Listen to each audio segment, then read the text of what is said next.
मध्य प्रदेश और छत्तीसगढ़ विधानसभा चुनाव के बाद अब राजस्थान में मतदान की तैयारियां पूरी कर ली गई हैं। पोलिंग पार्टियों को प्रशिक्षण के बाद रवाना किया जा रहा है। एक सीट पर कांग्रेस उम्मीदवार की मौत के बाद अब शनिवार को राज्य की 199 विधानसभा सीटों पर मतदान होना है। राजस्थान में कांग्रेस और बीजेपी की सरकारें बारी बारी से आने का चलन रहा है। इस चलन के हिसाब से इस बार बीजेपी की बारी है, लेकिन जनता के बीच अपनी योजनाओं और 7 गारंटियों के बूते मुख्यमंत्री अशोक गहलोत वापसी की उम्मीद कर रहे हैं। इधर मतदान से एक दिन पहले मुख्यमंत्री अशोक गहलोत ने सचिन पायलट का एक वीडियो एक्स, फेसबुक और इंस्टाग्राम अकाउंट्स पर शेयर किया। इस वीडियो में पायलट लोगों से पुरानी बातें भुलाकर कांग्रेस उम्मीदवारों को जिताने की अपील करते दिखाई दिए। गहलोत ने अपने प्रतिद्वंदी पायलट का ये वीडियो ऐसे समय पोस्ट किया है जब एक दिन पहले ही प्रधानमंत्री नरेंद्र मोदी ने कांग्रेस पर गुर्जरों का अपमान करने का आरोप लगाकर राजेश पायलट कार्ड खेला था। जाहिर है गहलोत ने सचिन पायलट का ये वीडियो प्रधानमंत्री नरेंद्र मोदी के गुर्जर दांव की काट के लिए और पायलट से एकता दिखाने के लिए पोस्ट किया है। गहलोत ने मतदान से ठीक पहले राजस्थानी अस्मिता कार्ड भी खेला है। उन्होंने साफ कहा कि 2 गुजराती यहाँ घूम रहे हैं, मैं राजस्थानी कहाँ जाऊंगा। गुजराती आगे घूम रहे हैं, 2 गुजराती घूम रहे हैं और मैं राजस्थानी हूँ, मैं कहाँ जाऊंगा। मैं तो राजस्थान वासी के पास जाऊंगा। मैं तो 700 दूर नहीं कह चुका हूँ, तो मेरे लिए तो राजस्थान वासी हैं। तो राजस्थान वासी जो है उनको मैं कहूँगा मैं कहाँ जाऊँगा। तो मुझे वो जीता है, जैसे गुजरात में मोदी को जिताया, मैं तो यही कहूँगा। और काम उन्होंने अच्छे किए हैं, इस जगह रिपीट होनी चाहिए। ये भावना घर घर में पहुंच चुकी है। हालांकि चंद रोज पहले जब गहलोत कांग्रेस के प्रत्याशियों के समर्थन में प्रचार के लिए टोंक जिले में गए थे तो पायलट मंच पर मौजूद नहीं थे, जबकि पायलट टोंक क्षेत्र से लड़ने वाले 4 कांग्रेस उम्मीदवारों में से एक हैं। राजस्थान में चुनाव से पहले दोनों नेताओं के रिश्तों में काफी तल्खियां थीं, जो कांग्रेस आलाकमान की दखल से शांत हुई थीं। शुक्रवार को पायलट से कहा गया कि मतदान से पहले वो अशोक गहलोत और नरेंद्र मोदी दोनों के लाडले नेता बन गए हैं। जवाब में पायलट ने कहा कि उनके खिलाफ बहुत कुछ कहा गया, लेकिन उन्होंने कभी अपना संयम नहीं खोया।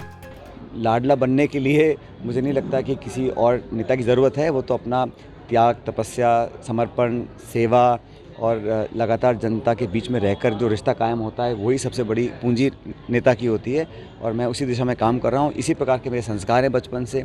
बहुत कुछ कहा गया, बहुत कुछ एलेज किया गया, लेकिन मैंने कभी भी कोशिश करी अपना संयम ना खोने की और हमेशा पब्लिक के बीच एक मर्यादित भाषा का प्रयोग करने की, और लोकतंत्र को मजबूत करने में विरोधियों को भी आलोचना अगर हमें करनी है तो संयमित भाषा से करनी चाहिए।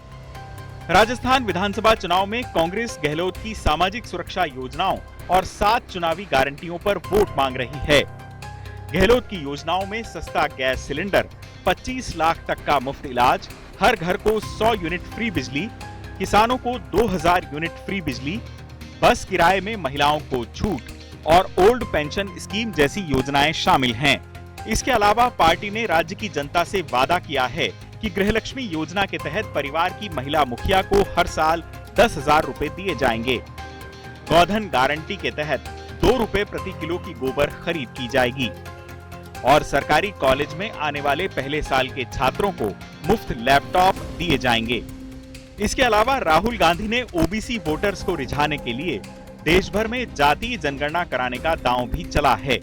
वहीं अगर बात बीजेपी की करें तो पार्टी का अभियान 450 रुपए में गैस सिलेंडर, गरीब परिवार के छात्रों को 12,000 रुपए की वार्षिक सहायता, केजी से पीजी तक मुफ्त शिक्षा, मुफ्त राशन योजना, युवाओं को 2.5 लाख सरकारी नौकरियां और 50 लाख युवाओं को रोजगार या स्वरोजगार जैसे वादों पर टिका रहा है।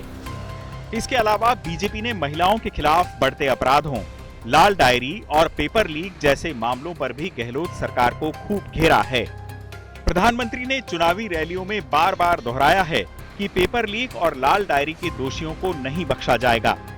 मैं राजस्थान के नौजवानों को वादा करता हूं, नौजवानों मुझ पे भरोसा करना, ये पेपर लीक माफिया का पाताल में भी जाकर उसका हिसाब किया जाएगा।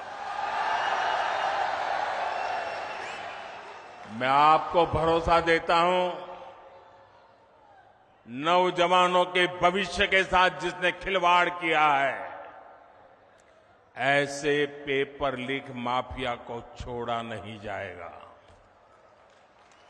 उन्हें कड़ी सी कड़ी सजा दिलाई जाएगी। राजस्थान में यूं तो बीजेपी और कांग्रेस के बीच ही चुनाव होते रहे हैं, लेकिन इस बार मैदान में छोटी पार्टियों की भी खासी अहमियत मानी जा रही है।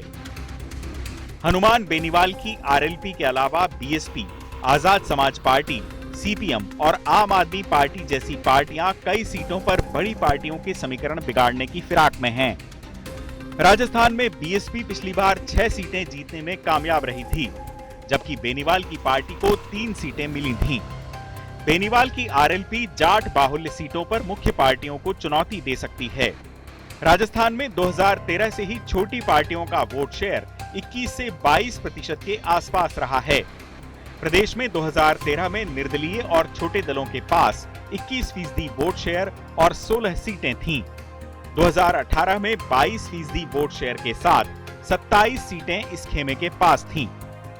राजस्थान में कांग्रेस और बीजेपी के बीच वोट शेयर का अंतर भी बेहद कम रहा है, जिसके कारण अब छोटे दलों की भूमिका भी अहम हो गई है। ऐसे में ये देखना दिलचस्प होगा कि 3 दिसंबर को सत्ता की चाबी किसके हाथ लगेगी। चुनाव आज तक।